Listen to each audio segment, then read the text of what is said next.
அஸ்ஸலாமு அலைக்கும் friends, welcome to சிக்கிமா சமையல். இன்றைக்கி நம்ம பார்க்க போகிற டிஷ் என்னென்னா மட்டனில் வந்து ரொம்ப சிம்பிளான இன்க்ரீடியன்ட்ஸ் போட்டு ரெட் கலர் சிவப்பு கறின்னு சொல்லுவாங்க எங்கள் வீட்டு சைடு. அந்த மெத்தடு தான் பார்க்க போகிறோம். ரொம்ப சிம்பிளாக இருக்கும், ஆனால் டேஸ்ட்டு ரொம்ப சூப்பராக இருக்கும். வாங்க ஃப்ரெண்ட்ஸ், எப்படி செய்யலான்றத வீடியோக்குள்ளே போய் பார்க்கலாம். அதுக்கு வந்து நான் இப்போ வந்து 400 கிராம் அளவுக்கு நான் கறி எடுத்திருக்கேன். மட்டன் நல்லா பொடிசாக கட் பண்ணி கழுவி கழனி தண்ணி நான் ஊற்றி வச்சுருக்கேன். இப்போ இதில் வந்து 200 கிராம் அளவுக்கு சின்ன வெங்காயமும் பெரிய வெங்காயமும் கட் பண்ணி போட்டு வச்சுருக்கேன். 2 பெரிய பூண்டில் 2 பூண்டு அளவுக்கு நான் வந்து உரித்து அதுவும் போட்டு வச்சுருக்கேன். நீங்கள் தட்டி போட்டுக்கோங்க, நான் 2ஆக கட் பண்ணி போட்டிருக்கேன். தேவையான அளவு உப்பு போட்டு நம்ம நல்லா இப்படி பிணைஞ்சி விட்டுட்டு கறி முங்குற அளவுக்கு நம்ம தண்ணி வச்சுட்டு குக்கரை மூடி விசில் வச்சிடலாம்.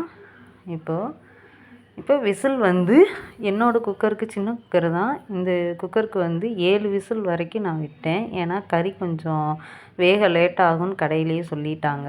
அதனால் நான் 7 விசில் வச்சுட்டு இப்போ நல்லா விசில் அடித்து ஏர் போயிடுச்சு. இப்போ கறி வெந்திருக்கான்னு பார்ப்போம். பாருங்கள், இப்போ எந்த அளவுக்கு நல்லா வெந்திருக்குன்றதை பார்ப்போம். இப்படி தான் இருக்கும். இது நான் ஏற்கனவே நம்ம இதில் வந்து வீடியோ இருக்குது இதே மாதிரி. ஆனால் அது கொஞ்சம் வேறு மெத்தட், இது கொஞ்சம் வேறு மெத்தட். பாருங்கள் எந்த அளவுக்கு நல்லா வெந்துருச்சுன்னு. இந்த அளவுக்கு வெந்தால் போதும்.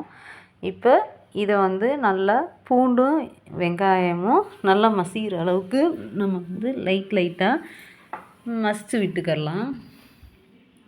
விட்டாச்சு. இப்போ இதில் வந்து இது வந்து வீட்டு மிளகாத்தூள், தனி மிளகாத்தூள். அதுக்கு வந்து பெரிய டேபிள் ஸ்பூனில் 2 ஸ்பூன் அளவுக்கு மிளகாத்தூள் போட்டு அதில் வந்து ஒரு அரை டம்ளர் அளவுக்கு தண்ணி விட்டு நான் இப்படி நல்லா குழப்பி வச்சுக்கிறேன். இப்போ இது மாதிரி நல்லா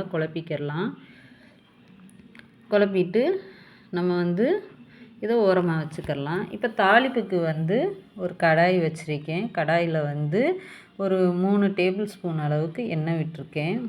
இதுக்கு கொஞ்சம் எண்ணெய் நிறையா தான் விடணும். இதில் ஒரு ஏலக்காய், ஒரு பட்டை, ஒரு கிராம்பு போட்டுட்டேன். அது வெடித்ததுமே நம்ம கலக்கி வச்சுருந்த மிளகாத்தூளை வந்து அந்த எண்ணெயில் போட்டுறணும். எண்ணெயில் போட்டு அடுப்பை வந்து சிம்பிளில் வச்சுட்டு, இல்லைன்னா கரிஞ்சிரும். அதனால் கொஞ்சம் அடுப்பில் சிம்பிளில் வச்சுட்டு மீடியம் ஃப்ளேமில் கூட வச்சுட்டு இப்படி நம்ம கொஞ்சம் நேரம் அந்த எண்ணெயிலேயே அந்த மிளகாத்தூளோட பச்சை வாசம் போகிற வரைக்கும் நம்ம லைட்டாக கிண்டி கொடுத்துக்கலாம். ஒரு 2 நிமிஷத்துலேருந்து 3 நிமிஷம் வரைக்கும் கொஞ்சம் நல்லா வற்றி வரும்போது நம்ம இப்போ வேக வச்ச கறியை வந்து நம்ம இதில் கொஞ்சம் கொஞ்சமாக எல்லா கறியும் சேர்த்துட்டு நம்ம அப்படியே ஒரு கிண்டி அப்படியே மீடியம் ஃப்ளேமில் வந்து நம்ம கறி வெந்துருச்சுன்னா ஃபாஸ்ட்டில் கூட வச்சு இறக்கிக்கலாம். இருந்தாலும் கொஞ்சம் மீடியம் ஃப்ளேம்லேயே வச்சுக்கிறணும் நம்ம.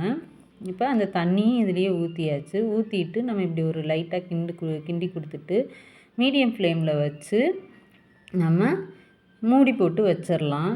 இதுக்கு கொஞ்சோண்டு தான் நான் உப்பு போட்டிருந்தேன். உப்பு பத்தலை, அதனால் திரும்பவும் நான் வந்து உப்பு போட்டிருக்கேன். உங்களுக்கு தேவையான அளவு நீங்களும் உப்பு போட்டுக்கோங்க, செக் பண்ணி பார்த்துக்கோங்க.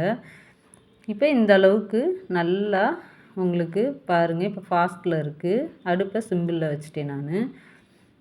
இப்போ அதுபோல் கிண்டிட்டு நம்ம மூடி வச்சிடலாம்.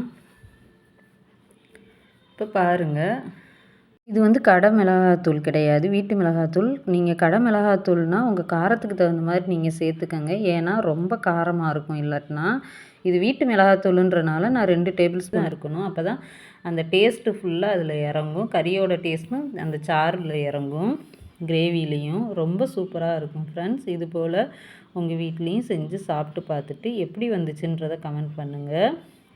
இது வந்து எல்லா டிஷ்ஷுக்குமே பிரியாணி, நெய்ச்சோறு, குஸ்கா, சாம்பார், ரசம், இட்லி, தோசை, சப்பாத்தி, இடியப்பம், பூரி எல்லாத்துக்குமே சூப்பராக இருக்கும். ரொம்ப ஈஸி, ரொம்ப டேஸ்ட்டு அதிகமாக இருக்கும். நீங்கள் வீடியோ பிடிச்சிருந்துச்சின்னா லைக் பண்ணுங்கள், ஷேர் பண்ணுங்கள், கமெண்ட் பண்ணுங்கள். ரொம்ப பிடிச்சிருந்துச்சின்னா சப்ஸ்கிரைப் பண்ணி வச்சுக்கோங்க. பக்கத்தில் இருக்கிற பெல் பட்டனையும் கிளிக் பண்ணி வச்சுக்கோங்க.